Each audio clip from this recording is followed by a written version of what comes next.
So let's take it from the top, as they say in that song by Panic Division. Come on now, take it from the top. I'll sing on camera some other time. You can hear my mellifluous vocal cadences. YouTube fam, what is up? It's your boy, Metalhead Matt. I'm back for you. So let's take it from the top. First admin, the admin part, the New Zealanders admin.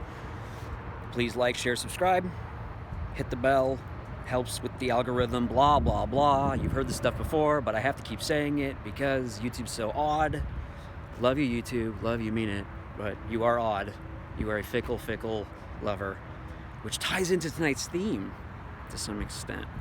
So there's that. Thanks for rocking with me, always, always. I encourage active participation. I'm going to get into this really burning after I do the intro. I'm just going to burn through this like a little bit of like a rocket fuel kind of burn off thing, like the Utah salt flats, right, with the rocket cars, and they set all the land speed records. And those guys, I swear, they're all on meth. They've got to be. So, no disrespect, you know, to my tweaker homeboys out there. I'm not a doesn't matter. Know your limits. And don't hurt yourself or anyone else. So that's like, share, subscribe, please. The YouTube-y stuff. Then I wanted to say from the very beginning, from the top, from the jump, from the word go, from double aught going, bam. Content warning. This will absolutely be about adult content. This video, if you are a young person watching this, God help you. Jesus, you're probably way too young to remember a basketball player named Charles Barkley who infamously said I'm nobody's role model, I think he said at one point, when he had said or done something and some teenagers like emulated him, and then I think they told the cops, it's because Charles Barkley did it, so why did we do it? So anyway, I'm no Charles Barkley. I'm not 7 feet tall and magically gifted at basketball. Has something in common with Charles Barkley. I talk a lot and fast, and we're both incurable smartasses, so there's that. Otherwise, nah. So I'm gonna wander a bit and try not to dox myself. I should get away from my car. I hate having to do blur in these for the obvious reason. So yeah, this is fun. Hope the lighting's pretty good out here. I wanted to do another nighttime video like I did the one that was 50 Shades of Disappointment. So this one, I've decided tonight will be about, and I was thinking there's an old blues song, Our Love Goes Like a House of Fire, I believe it's what it is. I'm going to Google this afterward and be like, oh, you bonehead. It's probably Muddy Waters or, how can I draw a blank on music? I never draw blanks on music. Who's the guy that wrote like every blues song ever, and then he was sleeping with that guy's wife and the guy blew his head off? What's that guy's name? Robert Johnson. The guy without whom Eric Clapton, Jimmy Page, Jeff Beck, and half of the rock and roll people on the radio wouldn't have a career without the existence of Robert Johnson. Seriously, that's not hipster sarcasm. They wouldn't have a job. They'd have nothing to emulate if they didn't have Robert Johnson. And you know who recognizes that and pays tribute, of all people? John Mayer, who is a wicked shredder.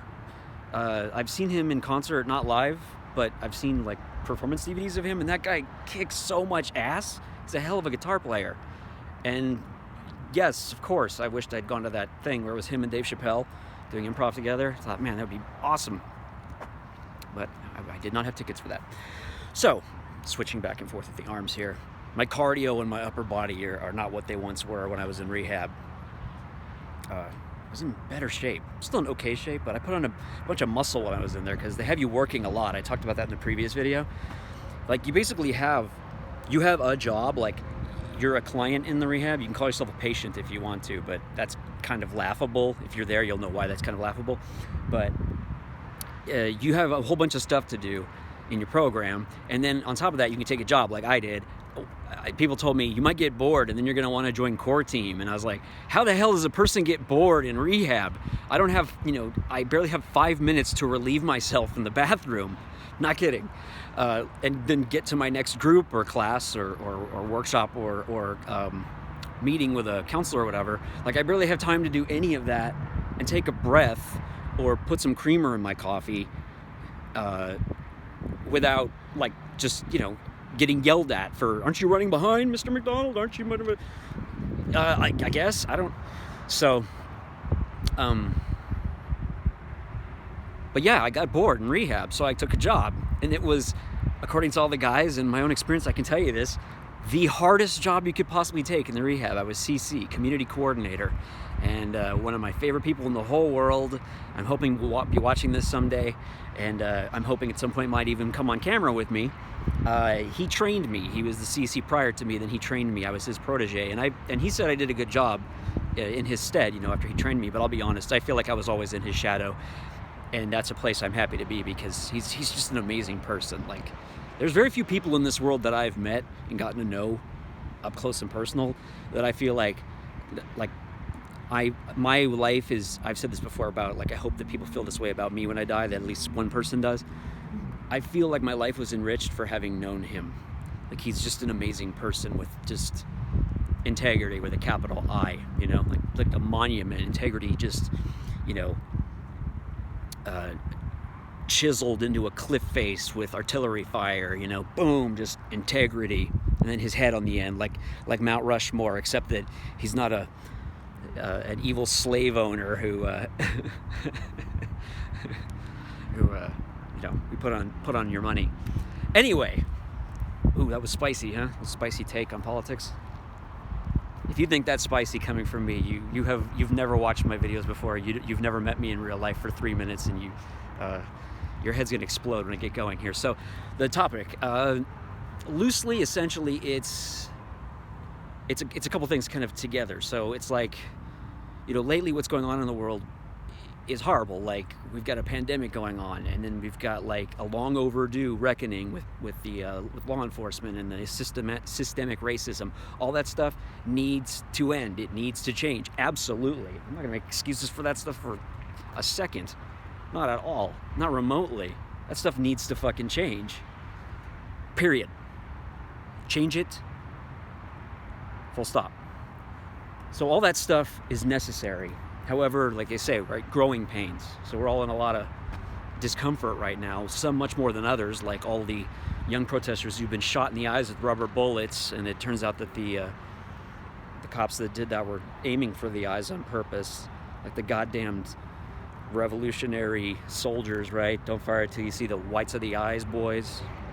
That colonel was purported to have said. I think it's apocryphal. I don't know how actually true that is. It sounds too Hollywood and awesome to be a real thing a person says.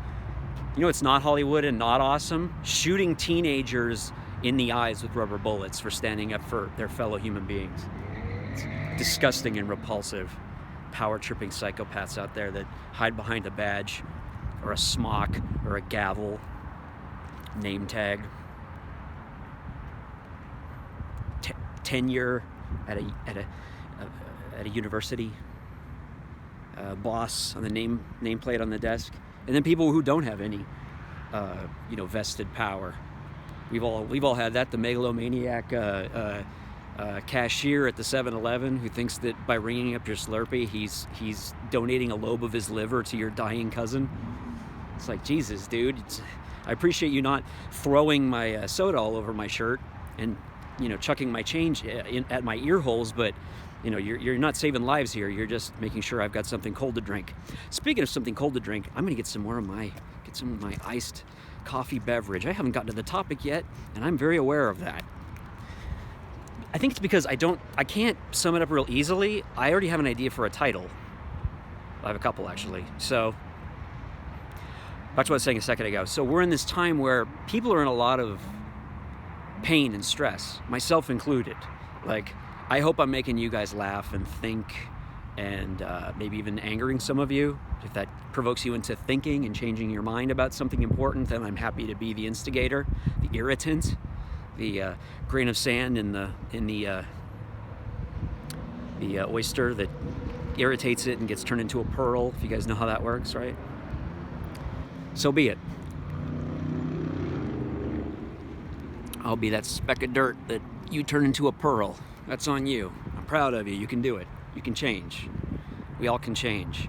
I actually talked about that one time. One of the Toastmaster speeches I gave in the rehab. I talked about if people can't change, then there's no point to most human endeavors. So like rehabilitation, incarceration, school, a craft, like me. One of my crafts is writing. Others, painting, dance, sculpture. Did I already say sculpture?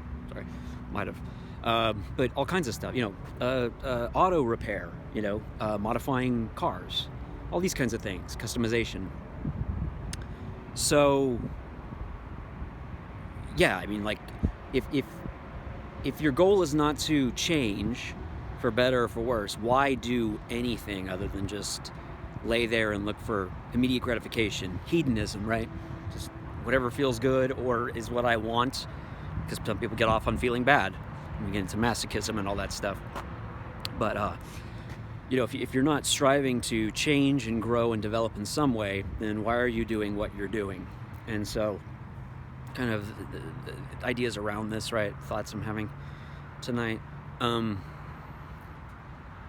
was thinking about what has made, because right now I don't feel very feeling alive. And I've had many times in life where I did feel very alive.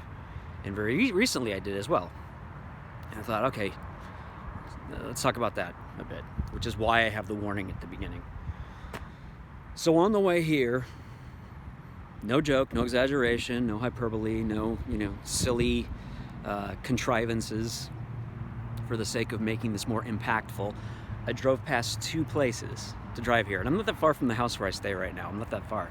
But 2 places, one of which is a mental hospital where I went through a medical detox for 7 days back in 2016. It's a nut house,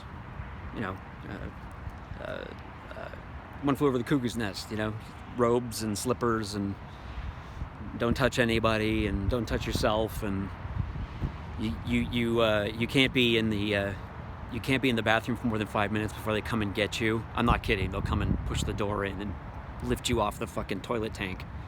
It's very, very humiliating stuff being committed. And I was there voluntarily. I've only been to one place in my life where it wasn't voluntary, and that is for another time. I don't know if I'll ever do a video about that, but it's definitely going in my memoirs and my written stuff and my scripts. That's getting out there for sure, because that story is horrendous, and I could fill a novel with what went wrong in 7 days then. Just a coincidence. 2 different 7-day periods that I'm talking about now. First one being 2016, the other one was in late 2018, November 2018. It was a living nightmare, 7 days of hell. Another time, sorry for the tease, but hopefully this will be just as good, if not better, for what you might be expecting, assuming you have expectations. Hope you do. Hope you guys think that much of me to think at least, hey, I might not like this guy very much, but at least he's worth a damn. I can waste a little bit of time having him on, to distract me from my existential dread. Do you guys know that, that's most of what humankind does? The show Westworld actually had a really amazing episode where Robert Ford, the character that Anthony Hopkins plays, who is the best character on the show, and the only reason to watch that show, because I think that show now is ridiculous, and it's whatever. I maybe shouldn't say that, because I have huge respect for Jonathan Nolan and Lisa Joy. I just think the show has kind of gone off the rails, but could be wrong. Maybe it's just not for me anymore. It's beautiful looking and the music's incredible. And the first season was, in my opinion, perfect. I just think after that it kind of went kind of crazy. But anyway, there's a whole amazing scene about Peacock's Tail and Charles Darwin, and I think it's Descent of Man, An Origin of Species, one of his books, and he talks about the peacock's tail and all these other things. And how so much of what we do is just a distraction.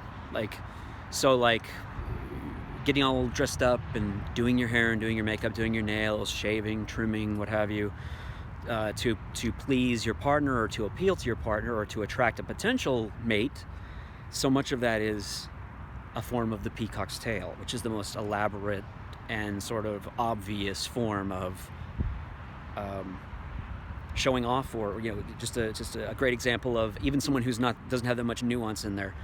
The way they see the world can look at a peacock's tail and go, yeah, I know what that's for. That's to get that other bird to look at it, and then they hook up. Even someone who's not that deep or interested in biology can look at that and go, yeah,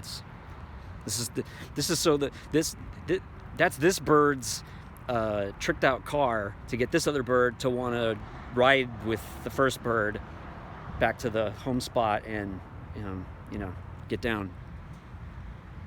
Remember, adult content in this one. So, and what I was just saying about existential dread, I don't know who the philosopher was that first talked about that term. I believe it was a philosopher. Correct me if I'm wrong, but most of what we do, and I mean truly most of what we do, like me right now, standing here in a parking lot with an iPhone on a little tripod-y handle thing, walking through this parking lot, talking to all of you, digging through my own gray matter and turning it into sounds that are coming out of my front of my head hole for you to listen to and watch is this is me distracting myself from the fact that I know I will die eventually. There's someone down the street right now who is looking at Internet Movie Database. They're looking up Corey Feldman to see what movie he was in 1983. Because he just has to know that because of Trivial Pursuit last week, something. But you, watching this, perhaps you just finished a meal. You just finished eating. And I hope it was tasty. I hope it didn't give you indigestion. Or a funny tummy, another New Zealand phrase like admin that I love. I have a funny tummy. I ate too much spicy curry. I have a funny tummy. Anyway, isn't it adorable, funny tummy? We say indigestion. They say funny tummy. It's adorable. So you had your meal.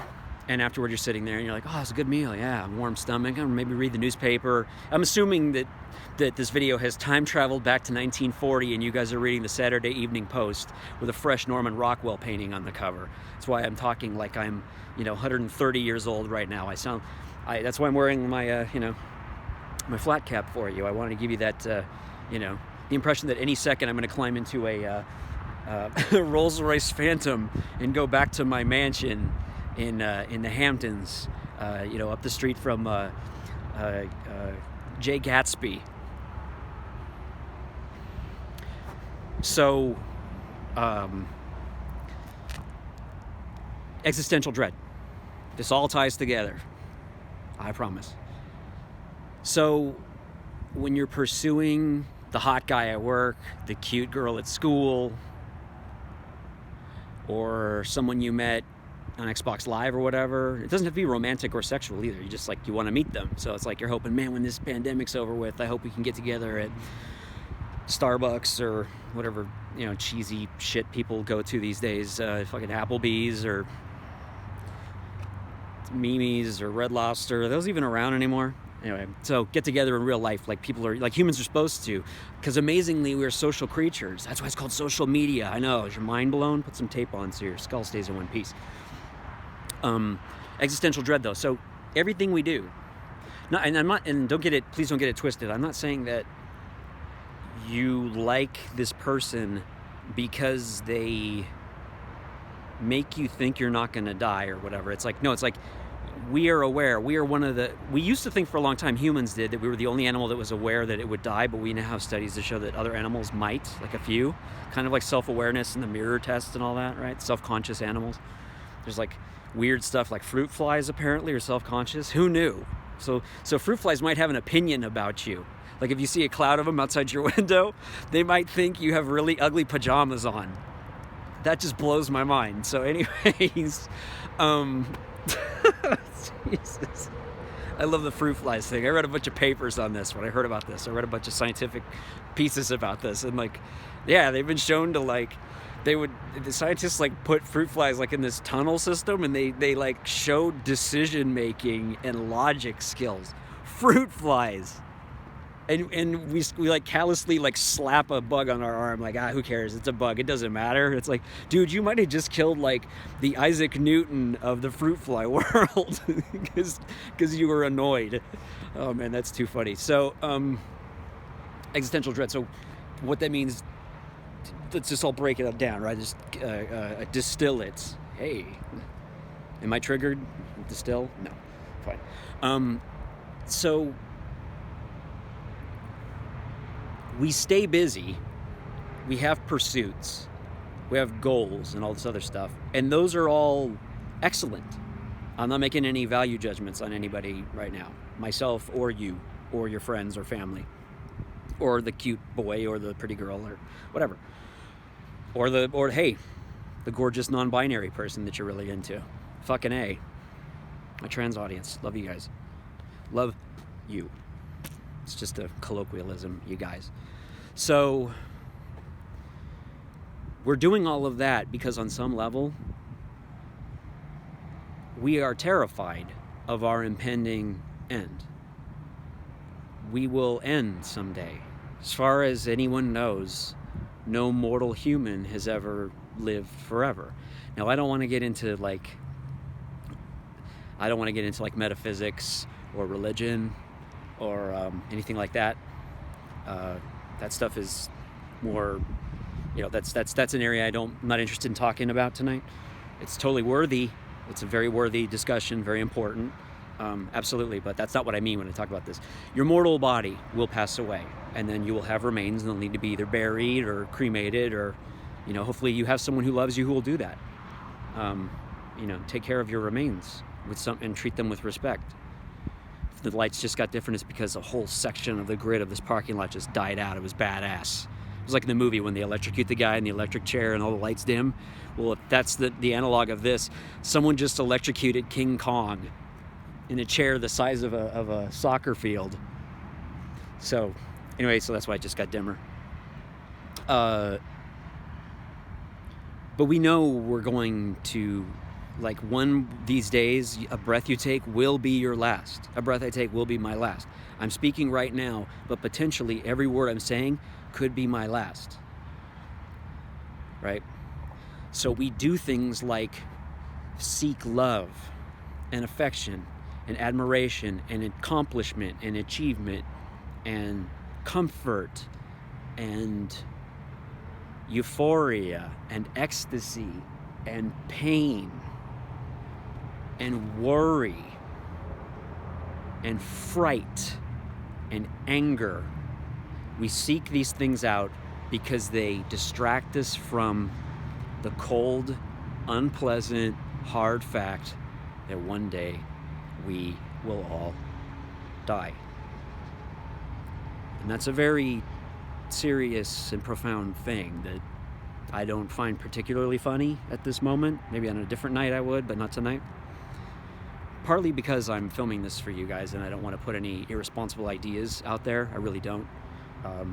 If you are someone struggling with issues of self-harm or suicidality, please get help. Please get help. Your life is worth saving. I am very, very serious about this right now, okay? I make a lot of jokes. I make some very dark jokes. I make jokes about my own death probably way too often, and I'm violently aware of how uncomfortable it makes people around me sometimes. And I'm sorry for that to some extent, but not entirely, because it is my life. We have nothing at the end of it all except our own life and our own ability to choose our attitude. And if you've ever read Viktor Frankl's incredibly important book, Man's Search for Meaning, and his ideology of logotherapy, which is essentially everyone can find meaning in their own life, moment to moment, within their own particular circumstances. So if today your life has meaning because your daughter really enjoyed the pancakes you made her, that is just as valid as me feeling like my day's worthwhile because I finished writing a chapter of my new novel that I'm working on. Or she feels like her day is worthwhile because she just had a really massively successful horde campaign in World of Warcraft, right? And they are feeling like their day is worthwhile because they got a phone call from the uncle that they know is very sick and they thought he may have passed away. It got quiet for a while, but it turns out he's in remission. He has more time. And it gets even better. The uncle would like to see you. Can you come over and visit this weekend? Wear a mask, but he'd really like to see you. And it's just the best news you could imagine. All of that is 100% utterly, irrevocably, unerringly valid. So find solace in that, because Christ knows I do when I have days where I feel like, man, I am just sucking oxygen and burning up brain cells. And I mean in and out of addiction. I feel that way sometimes. And the vibe of this is changing slightly, but I like it. I like where it's going. So coming here, finish that thought, right? Let's go back to that. So I drove past, a hospital where I did a week of detoxing. And then another place I drove past was a what they call it, a business hotel, so like a travel lodge type of place, business hotel type of place, where me and my ex once hooked up after a really big fight that I knew at the time and see more clearly now was a form of foreplay for us, because our entire affair was based on conflict and rage and hate fucking for catharsis. Like in 50-foot letters of fire, the word toxic was burning behind us every time we kissed. It's just like we couldn't be more toxic if we tried, I don't think. But that brings me back to the original point, is being with her in those kinds of moments, these very non-PG, non-child friendly moments, made my life feel more worthwhile. And I became aware as time went on, because we saw each other off and on for almost 2.5 years. It went on for a pretty good while. I started to become aware over time that's things like regret and disappointment and stuff like that would always, almost invariably follow on the heels of one of our hookups or dates, what have you, would be, they would be, I'm trying to think. It would feel like I would become more and more nakedly aware, pun intended, that I was running from something. I was trying to escape something. And so this is my central question. I'm going to build up to it, and I think I'm going to just leave it out there. And I want all of you to chew on it. And if you would like to respond, please do. If not, that's okay too. That's totally fine. But here's the idea. Here's what I'm getting at. If you find something, a pursuit, a passion, a goal, an activity that you are very clear about, like you know what you're doing, in the sense that you know that this is a fling, this is a hot, sexy fling you're having. I need a real quick. I don't want to do a accidental product placement, so love iced coffee. Reminds me of rehab when we had ice. Coffee's a big deal in rehab and jails and prisons, I'm told. And I totally understand why, but that's not the point of this video. We'll talk about that another time.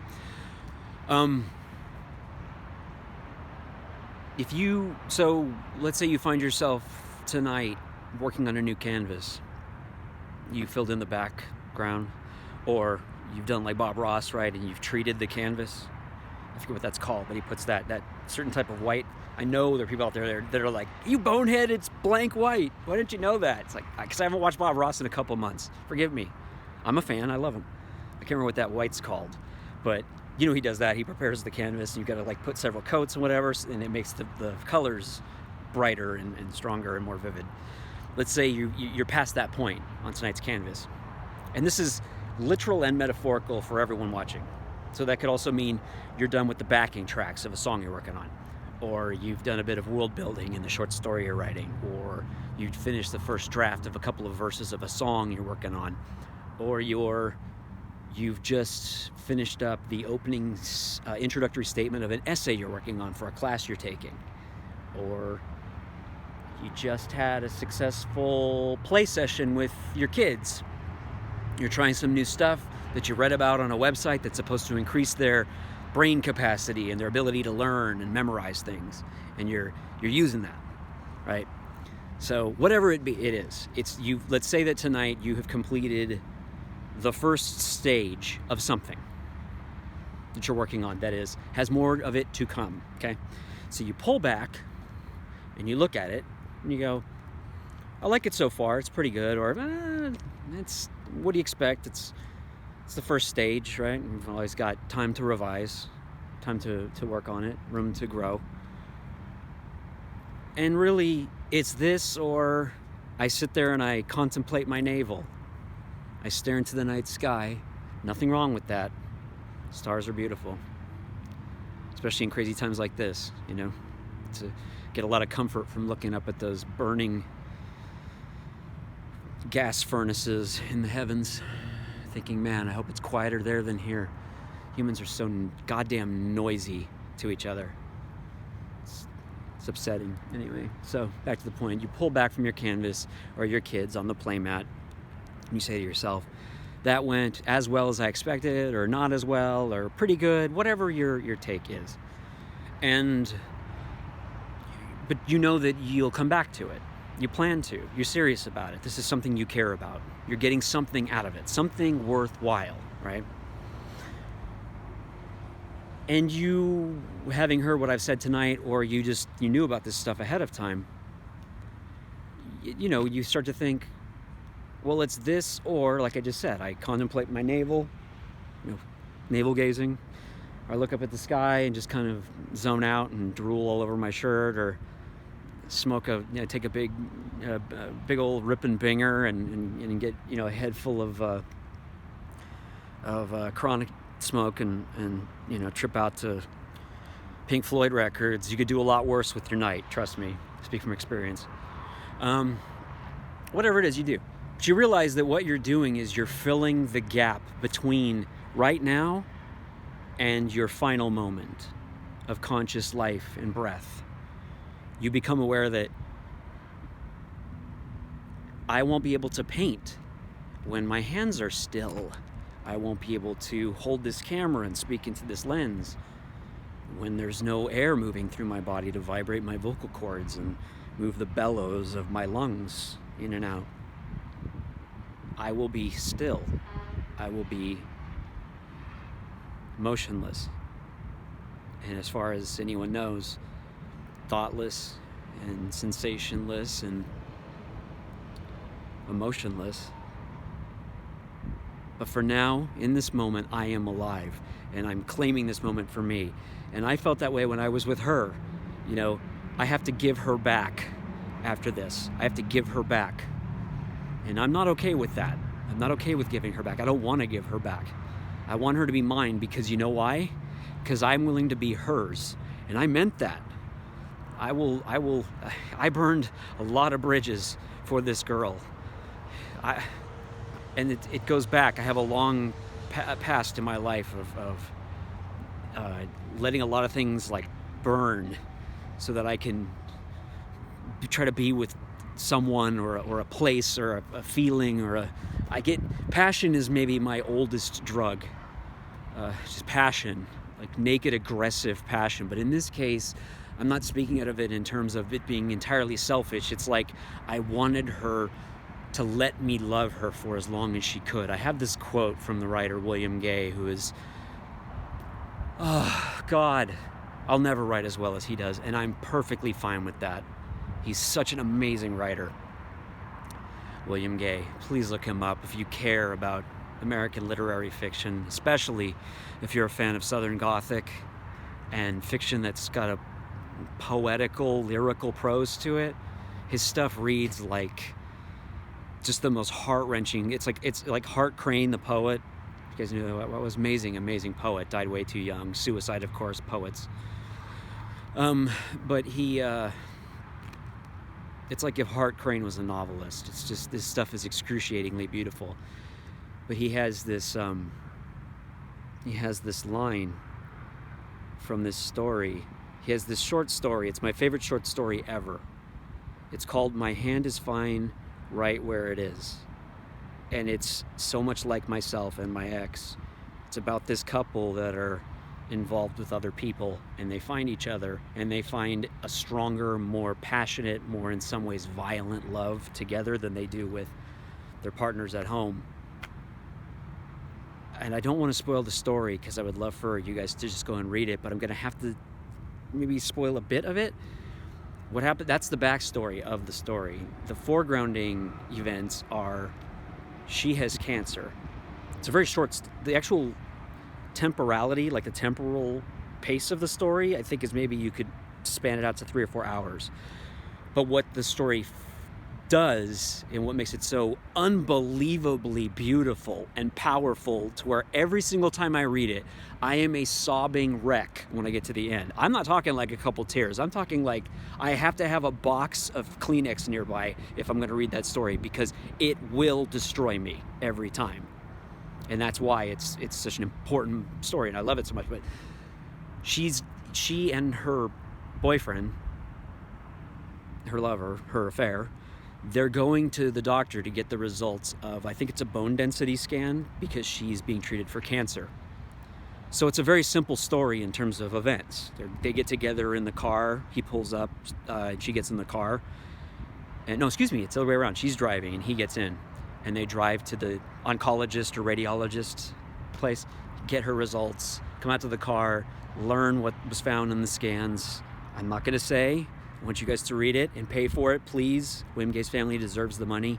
He died, like all great writers these days, died way too young, died a few years ago in his 70s. He should have lived to be 150, but he didn't.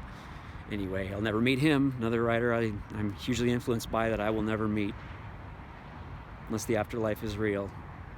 And that's the thing you can do in the afterlife, is meet people who make you who you are as an artist. But anyway, they get this information, and then like the last third of the story is inside the man's mind and his emotions, and he's reflecting on his history with her, and it is extraordinary. Like, if you think I'm overselling it, you just really just don't know.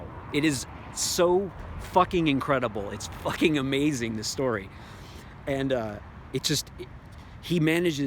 William Gay manages to write about like what it is when you're in a situation that's really fraught and full of tension, and that you could lose the person you're in love with at any second. They could be gone. So every single fucking second is crucial. Like, her, she's got long hair, and it gets in front of her, and you kiss her, and one of her hairs drapes across your tongue in that slow silk spider's web drag of silk, of hair strand across your tongue, and you treasure that tiny eyelash width of a sensation like it's the last thing you will ever feel, because you are so afraid of losing that person, because they mean so goddamn much to you. He sustains that feeling for like 8 pages. It's fucking amazing. I'm sorry for all the cursing, but that story just blows my fucking mind. It's a really, really incredible piece of writing. Really something. Like, if there is a heaven and you've got to have some accomplishment, one single accomplishment that gets you in. He wrote a bunch of great stories and novels, but that's the one where I'd be like, here, St. Peter, we got a ringer here, we got a winner. Let him in. He wrote, my hand is fine right where it is. So back to my original point, I had those moments with my ex where I'd be like, I don't want this to end. And it wasn't always physical. Let me be clear about that. Many times, yes, absolutely it was physical. I will own that, but plenty of times it was just the way she's smiling and the light is catching in her hair. And she had that hair that women from a certain part of the world, particularly like Southern Asia, have, where it's like super dark brown, and they might call it black, but I would call it extremely dark brown. And then the sun hits it. It's such a usually late hour, like just dusk, and there's like a gold orange fire flare to it. Her hair would get that in the afternoon light, and in the William Gay story, that happens. I'm pretty sure it does. He describes that in his lover's hair, and when that happened to her hair, I know for a fact I'd squeeze her hand a little bit tighter, or I'd pull her a little closer, my hand around her hip, because I would just think, what if this is when the meteor hits? What if this is when the irregular heartbeat I get sometimes is it? It's the beginning of the end. This is where my heart's going to beat a few more times and then rest forever. Or I'm going to kiss you and say goodbye and say I will miss you and mean it, and I'll walk away and I'll open my door and I'll walk in the house and I'll close the door behind me and I'll drop the keys on the stand and I'll sit in a chair and slump out of the chair and land on my shoulder and my neck, because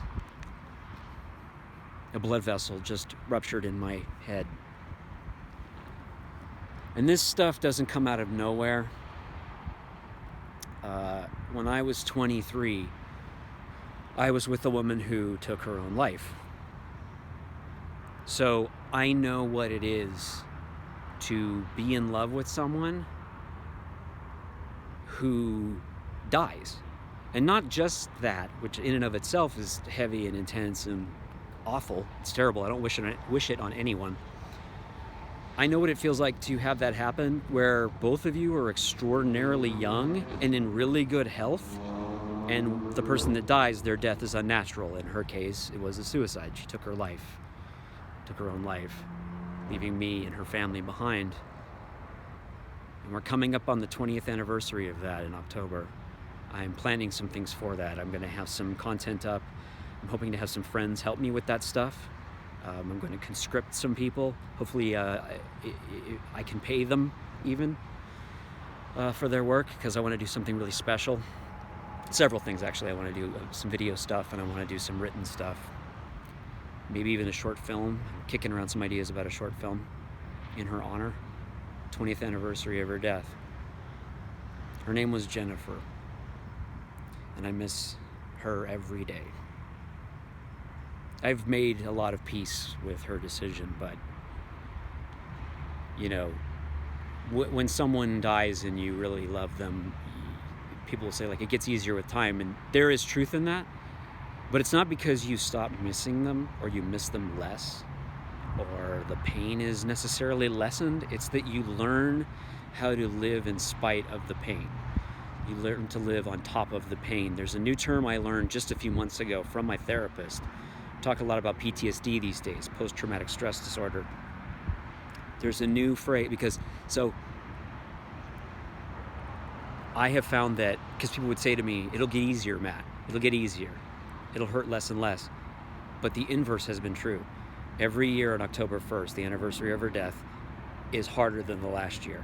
Like I've had, and I don't want to be irresponsible here, but I've had some really rough ones where I almost didn't make it out of that day. My family and friends were always really worried about me on that day, for good reason, I'm sorry to say. My risky behavior skyrockets. When I was in my addiction, you better believe I was drinking and swallowing everything I could get my crazy little hands on. Look at these bare paws, little hands. So I know what it is to look to know. I know what it is. I remember the last time I looked into her eyes, and then she was dead later on, and I remember that, what she looked like. And it's not ideal. It's not cinematic. It wasn't ugly necessarily. It's just we had an argument. We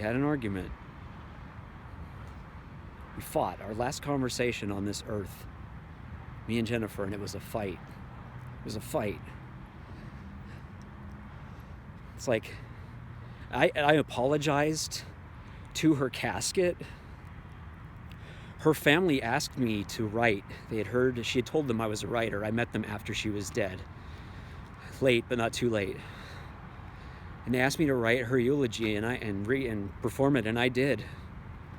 And I was pleased with the way it turned out, and people thanked me for it and said that it meant a lot to them, and that's good. I was going for that, to honor Jen.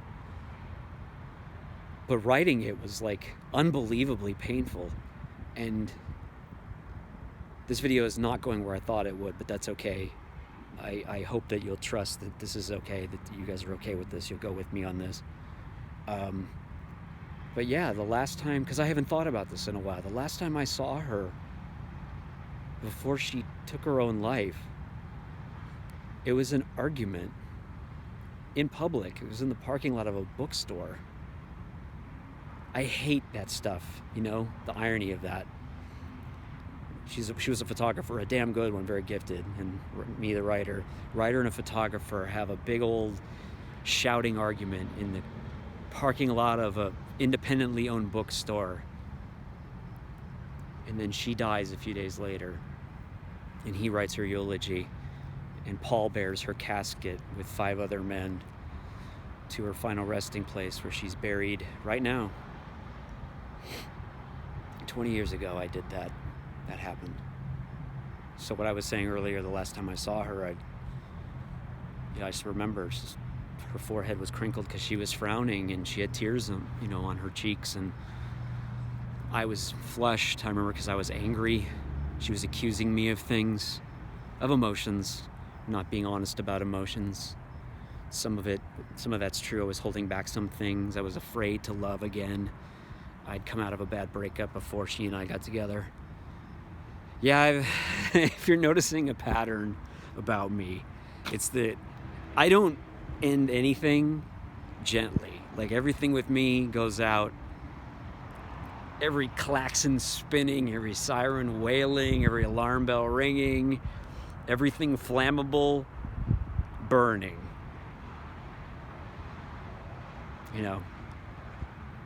You have valuables in your home, and you think, and Matt's coming over, and he looks a little funny, like maybe he needs to sit down. He looks a little unwell. Don't put him in the room with all your collectible Fabergé eggs or your Hummel figurines, because with Matt's track record, he's going to have a stroke and pitch sideways right through your Welsh dresser and smash all of your priceless bone china with his face as he leaves this mortal coil. I can't do anything half-ass, whether it's fucking up or fucking my lover or spitting in God's fucking eye. When I go for it, I go for it all the way. You know the story of Daedalus and Icarus. Icarus flew too close to the sun, and the wax on his wings melted, and he fell to earth and fell in the ocean, right? And he died. And it's a metaphor for overreaching for something and becoming overzealous and a danger to yourself. You know what that story is to me? It's not tragic. To me, Icarus won because he knew what it felt like to get closer to the sun than any mortal human ever had. And that meant he died, but it was worth it.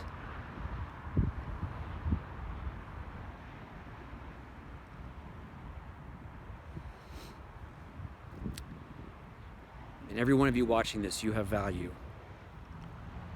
Pushing limits is something that makes us feel more alive. And we can do that safely. We can do that wearing a 3-point harness if we're going to go and be in a race car, right? We can do that with a wingman and a designated driver. If those of you out there, if you like to imbibe and go all the way sometimes and get intoxicated, and it's just an occasional thing. You don't have a problem, like myself and many of my friends do. You can do it without waking up in a stranger's house or a gutter in front of a stranger's house. Just have a designated driver. Have someone who'll take you home and make sure you're tucked in, and they've got a bottle of Gatorade on the nightstand for when you come to the next morning. And if you meet somebody and you feel like you've just got to have them and they've just got to have you, just be safe. Use protection. Lock the goddamn door. Say please and thank you.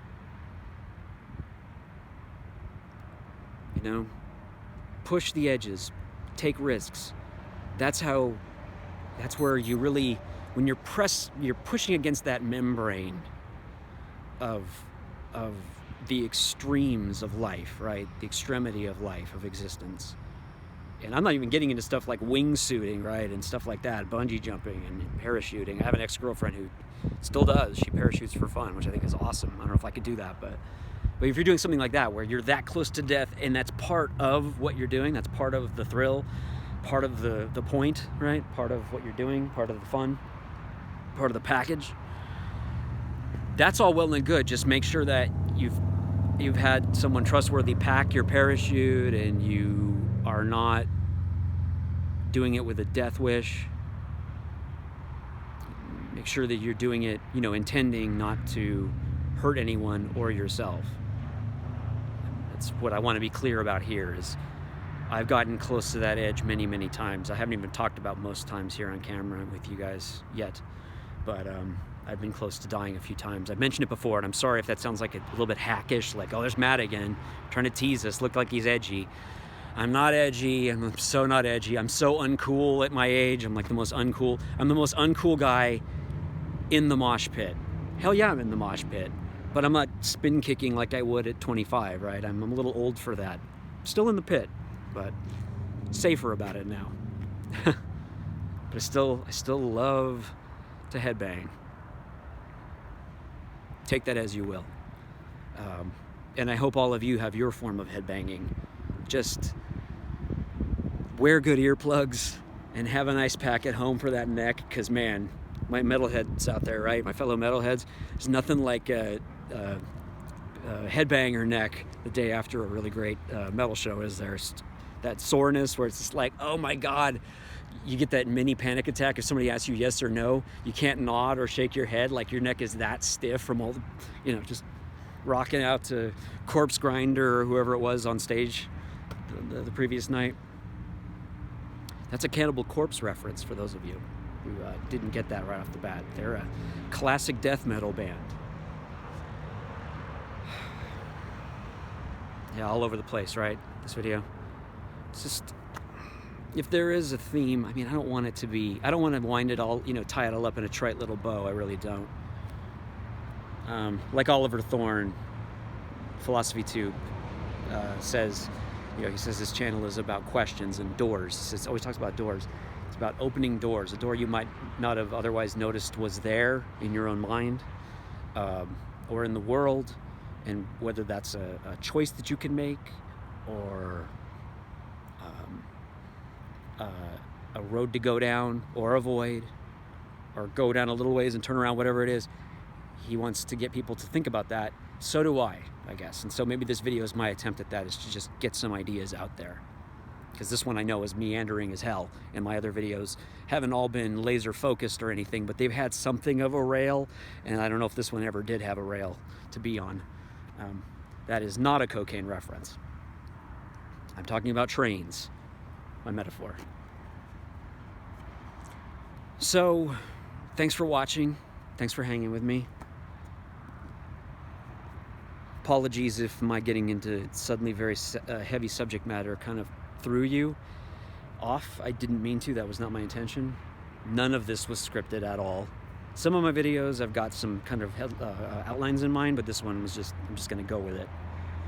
But yeah, on the way here I passed two places of extremes in my life. One was a mental hospital where I detoxed 4 years ago, and the other was a motor lodge where I had crazy, inadvisable sex with my last official lover. And I just thought there's a lot of poetic, there's something poetic about that, right? A lot of irony in that. So, again, thanks for watching.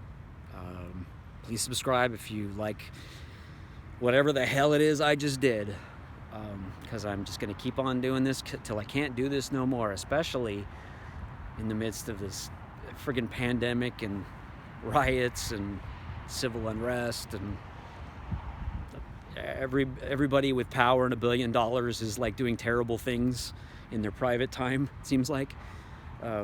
Apologies to the badass billionaires out there who give to charities and help. I'm not talking about you. I'm obviously exaggerating for a comic effect. I'm sure there are some, unlike a lot of my friends who are politically active like myself, I don't believe that being a billionaire automatically makes you evil by definition. I don't believe that. I'm sure there are good people in the world who are billionaires. I don't know any of them personally, but we can always dream. I'd love to have them on camera with me sometime. You're a nice billionaire. Hi, I'm Matt. Good to meet you. This is my audience. They're glad to meet you too. And then you guys would be like screaming at your screens, I hate that. I hate her. Her company makes the crappiest joysticks or whatever whatever it is I've got. Their sports drink's not even that good. I can tell it's fake sugar. Just yell and scream and throw stuff at your screen. Why'd you have her on, Matt? because she's a billionaire, and I said I wanted to have a billionaire on here to defend themselves against the accusation that being a billionaire automatically makes you evil. That's why I am wrapping this up. Damn it. Take care of yourselves. Take care of one another. I truly mean that. Again, I say this all the time, but it needs to be said. This is a safe space. No bigotry of any kind is tolerated here. All are welcome. Take care of yourselves. Good night.